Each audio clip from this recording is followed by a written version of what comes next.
प्रिय साथियों, आदरणीय श्री सतपाल महाराज जी कहते हैं, मन को माया में न लगाकर प्रभु के चिंतन में लगाओ। श्री महाराज जी कहते हैं कि बड़े भाग्य मानुष तन पावा, सुर दुर्लभ सत्ग्रंथ ही गावा। बड़े भाग्य से यह मनुष्य शरीर मिला है जिसमें हम जान सकते हैं, अनुभव करने का एक यह सुअवसर मिला है। और सत्संग की प्राप्ति भी बड़े भाग्य से होती है।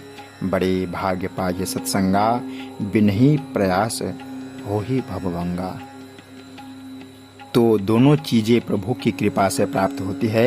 इसका पूरा लाभ उठाना चाहिए। मन कभी कुछ सोचता है, कभी कुछ सोचता है। सत्संग में आ गया तो सत्संग का प्रभाव पड़ा तो वैराग्य आ गया। संसार में गया तो संसार की माया का प्रभाव आ जाता है। इसीलिए कहा गया है कि कबहू मन रंग तुरंग चढ़े, कबहू मन सोचत है धन को। अशांत में मानव समाज को बचाने के लिए जब जब होए धर्म की हानि, बारही असुर अधम अभिमानी, तब तब धरी विविध शरीरा, हरहि कृपा निधि सज्जन पीड़ा।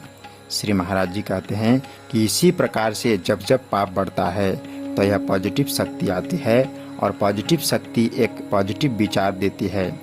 धर्म की हानि कैसे होती है कि धर्म पर लोग चलना छोड़ देते हैं, धर्म के अर्थ का अनर्थ करते हैं, कुछ का कुछ अर्थ लगा लेते हैं, विवाद पैदा करते हैं। सद्ग्रंथों को समझना चाहिए, उनको न समझकर उसका परिहास करते हैं तो यह बहुत बड़ा दुर्भाग्य है। तो फिर पॉजिटिव शक्ति आती है। आपने देखा है कि समुद्र मंथन हुआ, एक तरफ देवता थे और दूसरी तरफ दानव।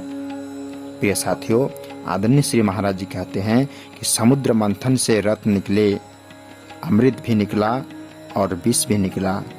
विष भगवान शंकर के पास ले गए कि प्रभु यह विष सारे संसार को डिस्ट्रॉय कर देगा, आप इस विष का पान कीजिए। शंकर जी ने पान किया पर गले से नीचे नहीं उतारा। आपको भी जीवन में विष पान करना पड़ता है पर उसको गले से नीचे नहीं उतारना है।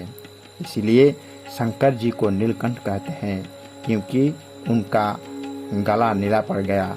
बहुत से आदमी कुछ कहेंगे तो विष को अपने जीवन में नहीं आने देना।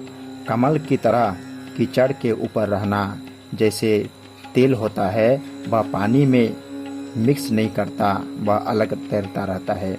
इसी प्रकार से अपने जीवन को भगवत भक्ति में लगाना हुए, भगवान का सुमिरन करते हुए अपने जीवन को व्यतीत करना, ताकि संसार की मोह माया में लिपट ना जाए। सज्जनों, यह हमें मौका मिला है कि हम सद्गुरु के पास जाके उस दिव्य आत्मज्ञान को प्राप्त करके अपना अमूल्य जीवन का कल्याण करें। आदरणीय श्री महाराज जी आगे कहते हैं कि आपन को आप ही में पायो, शब्द ही शब्द भय उजियारो। सद्गुरु भेद बतायो, अपन को आप ही में पायो। इसलिए हे मानव, अपने आप को जान। इसीलिए मैं कहता हूँ कि गंगा का संदेश क्या है। गंगा हिमालय से बहती है, यह धरती की धारा नहीं थी, वे स्वर्ग की धारा थी। पर भगीरथ ने तपस्या की तो स्वर्ग की धारा को धरती पर ले आया।